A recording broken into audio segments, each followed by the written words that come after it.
there. This is video number 7 on our channel Loving Truth, where we systematically explore the reality of God.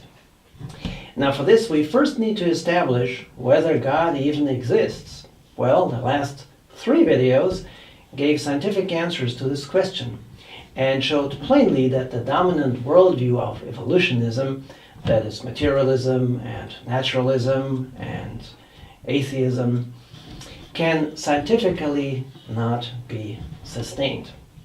The discrepancies between theory, well, so-called theory, and data, and the inconsistencies of its explanations cannot be overlooked and prove to be an insult to man's intellect and an unnecessary barrier to his honest quest for truth. So in today's video, I want to show you 3 amazing examples of individuals who changed their views about evolutionism in light of the data. Now the first one is Antony Flew. He's probably the most shocking one. Now you might have never heard of him, but he was an enormously influential British philosophy professor who championed the idea of atheism for most of his life. He lectured at influential universities such as Oxford and represented atheism also in published oral debates. It all began when, as early as 1950, he published a landmark paper entitled Theology and Falsification, which became the most widely reprinted philosophical work of the 20th century. He firmly insisted that belief was a mistake. Flew was guided by the principle of Plato's Socrates to follow the evidence wherever it leads. Something, by the way, that we also do here on this channel. Then in 2004, Flew dropped a bombshell by announcing that he was no longer an atheist. His 2008 book explained his position in more detail. Now in a moment I'm going to quote Flew from an interview in 2007 when he was asked about what really led to his change of mind. Let me give you 2 quick points before so that you can enjoy the quote more fully. Number 1, Flew is going to refer to what is called the ontological argument for God. Such an argument states that the existence of God can be deduced from an analysis of the concept of God. And point number 2, Flew is also going to refer to a popular evolutionist by the name of Richard Dawkins, and a book Dawkins authored entitled The God Delusion. So here's Flew now. Quote, "There were 2 factors in particular that were decisive. One was my growing empathy with the insight of Einstein and other noted scientists that there had to be an intelligence behind the integrated complexity of the physical universe. The second was my own insight that the integrated complexity of life itself, which is far more complex than the physical universe, can only be explained in terms of an intelligent source. I believe that the origin of life and reproduction simply cannot be explained from a biological standpoint, despite numerous efforts to do so. With every passing year, the more that was discovered about the richness and inherent intelligence of life, the less it seemed likely that a chemical soup could magically generate the genetic code. The difference between life and non-life, it became apparent to me, was ontological and not chemical. The best confirmation of this radical gulf is Richard Dawkins' comical effort to argue in The God Delusion that the origin of life can be attributed to a lucky chance. If that is the best argument you have, then the game is over. No, I did not hear a voice. It was the evidence itself that led me to this conclusion." Unquote. So my friend, how come that this once staunch atheist revoked his views and began to embrace the idea that there was a designer, an intelligent being behind it all? Well, Flew simply stuck to the Socratic principles he held dear and near. As long as he felt that the evidence of a God was not available and conclusive, he rejected God. Once the evidence surfaced, he was ready to bid farewell to what no longer could be upheld. In his book, Flew says, quote, "Science spotlights three dimensions of nature that point to God. The first is the fact that nature obeys laws. The second is the dimension of life, of intelligently organized and purpose-driven beings, which arose from matter. The third is the very existence of nature. But it is not science alone that has guided me. I have also been helped by a renewed study of the classical philosophical arguments. I must stress that my discovery of the divine has proceeded on a purely natural level, without any reference to supernatural phenomena. It has been an exercise in what is traditionally called natural theology. In short, my discovery of the divine has been a pilgrimage of reason and not of faith." Unquote. Mind you though, my friend, Flew did not turn to Jesus as the personification of the intelligent designer. In his book, the most Flew was willing to admit was the following, quote, "As I have said more than once, no other religion enjoys anything like the combination of a charismatic figure like Jesus and a first-class intellectual like St. Paul. If you're wanting omnipotence to set up a religion, it seems to me that this is the one to beat. The claim concerning the resurrection is more impressive than any by the religious competition." Unquote. In future videos, I'm going to show conclusively why anybody really interested in pursuing the truth can go further than Flew and find the truth. Evidently, the path does lead to Jesus and his resurrection, as you can see in the resource section. I'll provide you once again with a reference I made in an earlier video. The second person who changed his worldview is Randall Niles. He got a degree in law and practiced his profession in the 1990s until he eventually began to reinvestigate the Christian faith of his youth. And he found that mainstream science did not correctly answer the big questions of origin, destiny, meaning, and morality. Now, I encourage you to take the time to listen to his amazing testimony in his brief video clips and enjoy browsing the many articles he has published since, both to teach and to defend the truth. Needless to say that he now wholeheartedly embraces the Christian worldview as the superior explanatory worldview as compared to evolutionism. All right, my friend, I talked about three individuals. So after Anthony Flew and Randall Niles, let's now come to a person called Doug Axe. I mentioned his name in my last video when I made reference to his book called Undeniable. Now, what fascinates me about Doug is that he describes his move from being inside the mainstream scientific community of evolutionism to getting out of it based on his own research and simple common sense. So let me share a few highlights from his book, which admittedly is a bit technical at times. Now, when Charles Darwin published his book on evolution in 1859, the reception of it was very negative. It wasn't until 1872, when his work saw its 6th edition, that a noticeable change of scientific opinion could be observed, as is evident from Darwin's own words in the conclusion of the book. Quote, "Now things are wholly changed, and almost every naturalist admits the great principle of evolution." Unquote. Now, what should really make anyone scratch his head is the fact that between 1859 and 1872, no major scientific discovery was made which could have caused or at least contributed to this sudden swing in scientific opinion.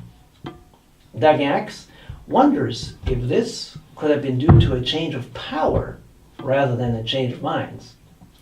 My friend, please bear in mind that every scientist is subject to his own worldview. The idea that scientists interpret their findings independent of their particular worldview is naive at best. Now, the current worldview held by the majority of scientists is naturalism, materialism, atheism, evolutionism, you name it. This worldview is enforced at all costs. If you go to the website of the ACLU, short for American Civil Liberties Union, you can see a list of those institutions or organizations, associations that directly oppose, if not explicitly exclude, creationism. Now here are a few examples.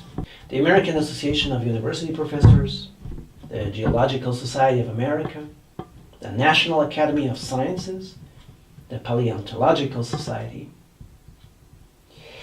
A very impressive list indeed.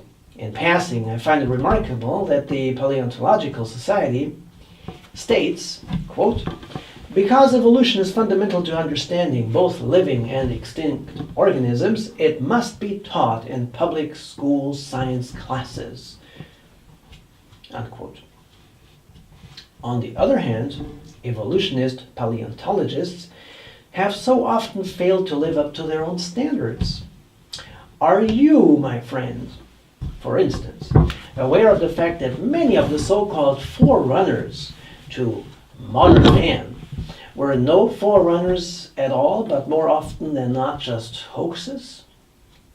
Let me give you at least two famous examples. Number one, Piltdown Man. An amateur archaeologist claimed in 1912 he had found a missing link, so-called, that is a transitional form between ape and modern man at a small village called Piltdown in England. The truth, however, was that the archaeologist had skillfully manipulated the bones and even used a hodgepodge of human and orangutan bones. My second example is what is normally called Neanderthal man.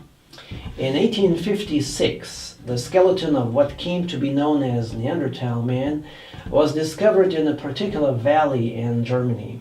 What is astonishing is that the official governmental operated website that also provides details on Neanderthal man still boasts that, quote, "This Neanderthal, or a prehistoric man, must have lived in the Neander Valley some 42,000 years ago," unquote. Now, why is that astonishing? Because they should know better. Here are the facts of Neanderthal man.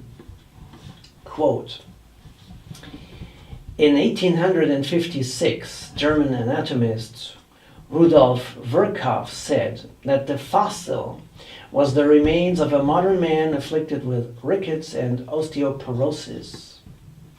In 1958, at the International Congress of Zoology, A.J.E. Cave stated that his examination of the famous Neanderthal skeleton established that it was simply an old man who had suffered from arthritis," unquote.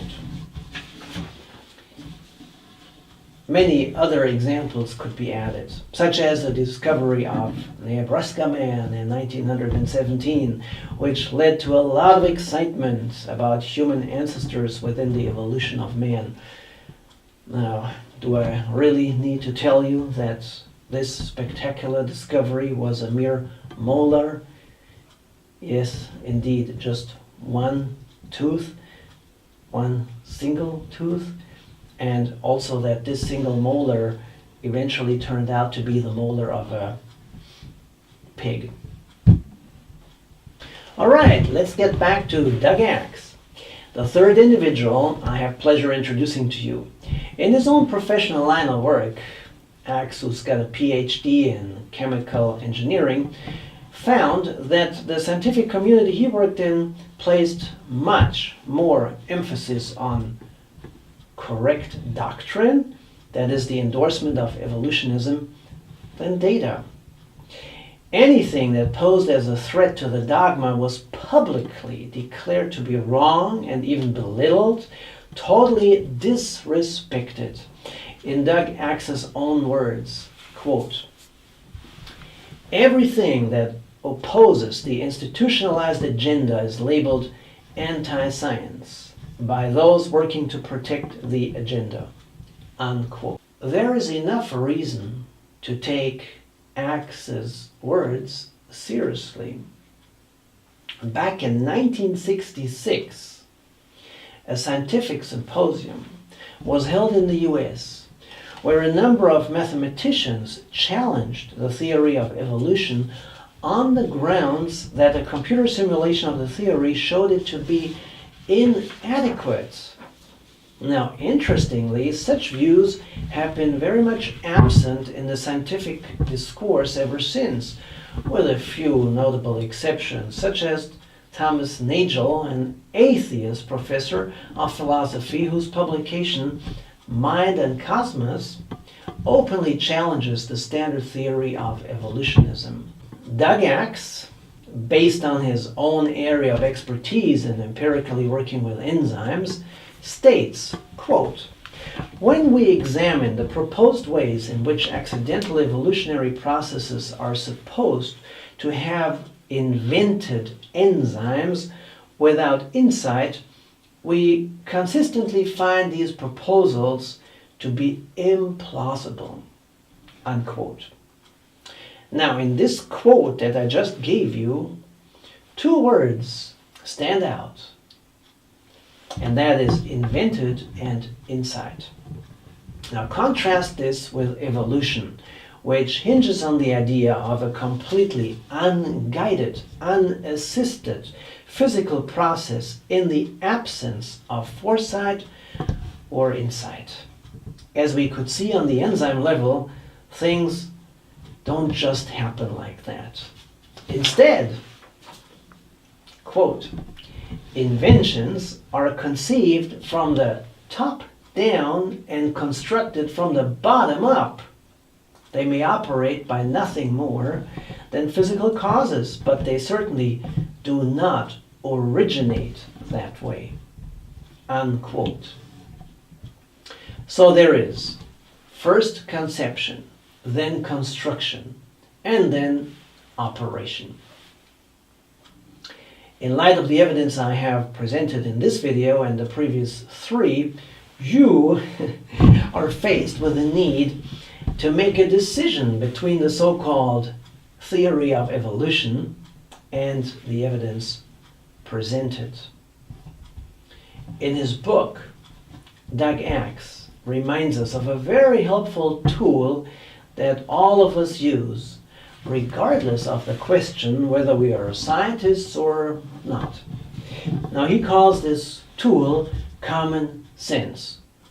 Oops, common science. Now, what is that? Common science is, quote, "reasoning and observations we can trust because they are so closely connected to what we know from experience," unquote. Now, here's a day-to-day example. Look at this letter. As you can see, there's an envelope. It has a stamp on it. It has a sticker on it, airmail sticker. It has an address on it. Okay, and if we turn it, we see the sender's address. Now, if we open it, of course, there's a letter inside. Now, how did this letter get inside the envelope? Well, somebody obviously must have put it in there, as I'm doing now. And then, of course, how did the stamp and the sticker and the address get on it? Well, again, if I ask anybody how all of these things happened, people would normally say, well, somebody wrote, somebody put the sticker on, somebody put the stamp on the envelope, and so on and so forth. The question is, do you want to believe your eyes or the theory of evolution, you and I, we both know that the letter didn't get into the envelope by chance, nor did the stamp get on the envelope randomly. Now let me show you a second example, because it is very important that you and I use common science examples so that we can communicate the truth to others more effectively. Now if you look at this example also, this is just a nice arrangement. There is a cup, as you can see, it's filled with coffee, then there is a plate with a piece of cake on it, there's a teaspoon also on the saucer. All of that, honestly, all of those things are there because someone prepared them. You see, making your bed or frying an egg, these are just very similar illustrations of the same principle. And that is, we know from observation and experience, we confidently reason that the bed has been made, for example, that the egg has been fried, because someone did it. Now, Doug Axe goes even beyond that and formulates what he calls the universal design intuition, which says, quote, tasks that we would need knowledge to accomplish can be accomplished only by someone who has that knowledge, unquote. Now, watch what happens, my friend. Quote, bricks and breakfasts are made only if someone makes them. We know of no exceptions. With that assurance, we confidently apply the same intuition to primordial soup, only to be told we are wrong, unquote. Evolutionary thinking literally boils down to the fact that it wants to tell people that knowledge is not the primary ingredient of every omelet. Oops, of evolution. If I were to tell you that the omelet made itself, you would either think that I'm joking or that I'm insane. But if an evolutionist tells us that everything made itself and that no knowledge, no foresight, no insight was required, people are pressured into believing this is science. Remember my illustration of the emperor's clothes in my last video? Evolution has no clothes on. Common sense, common science can tell all of us. We have so many examples in our day-to-day lives. Doug Axe experienced that pressure firsthand. It was based on authority and power, but had nothing to do with evidence, let alone good science. Apart from his own experience within the mainstream scientific community, he does provide also a very telling example of how, quote, the policing system of an established science journal, unquote, saw to it that an article that had already been published and dared to mention the creator was retracted because of, quote, concerns with the scientific rationale, presentation, and language, unquote. Doug Axe calls this kind of science authoritarian, which is science that defies the evidence and is forced on us, promoted in the media, taught at school and university. In this regard, listen to Berkeley psychology professor Alison Gopnik, who noticed in her research that even children brought up as atheists attribute the amazing design and complexity of nature to a great designer.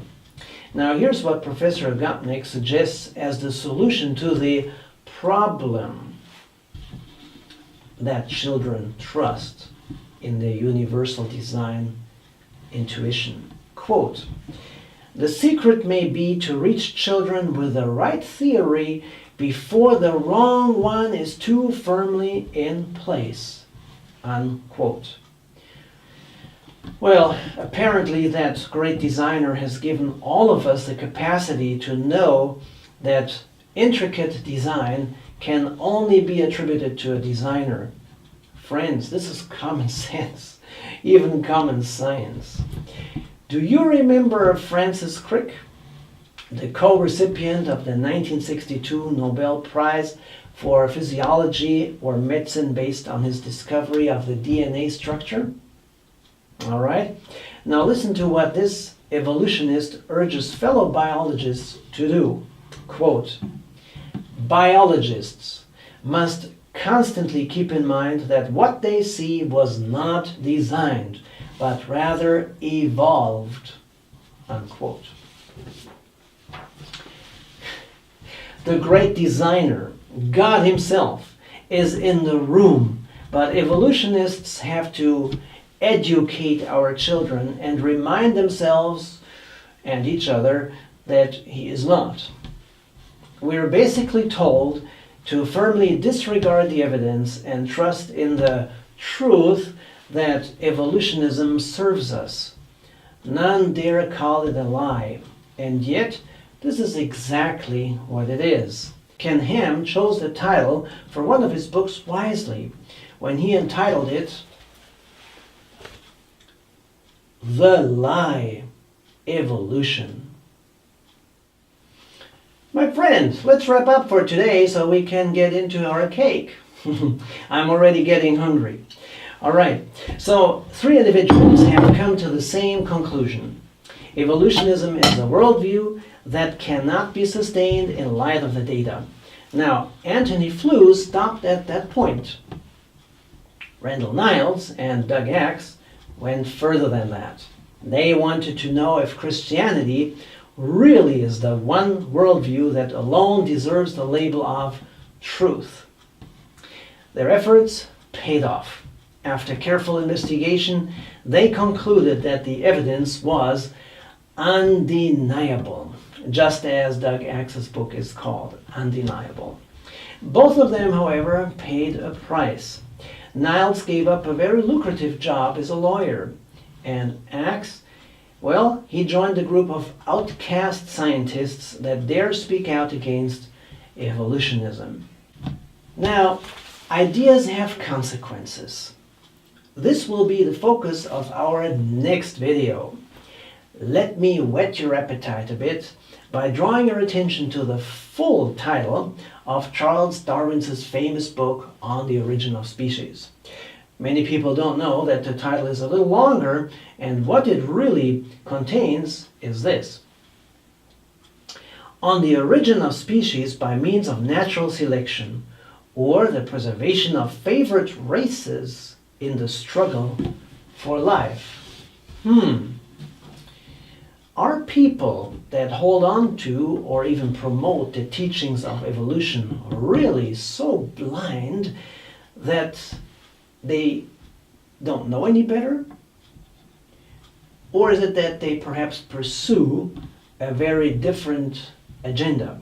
An agenda whose sole objective is to remove God from every area of our lives and ultimately destroy the people that choose to believe in the Creator God. That's you, if you're a believer in Jesus Christ, and me. Well, this and more in our next video. And now, my friend, bon appetit.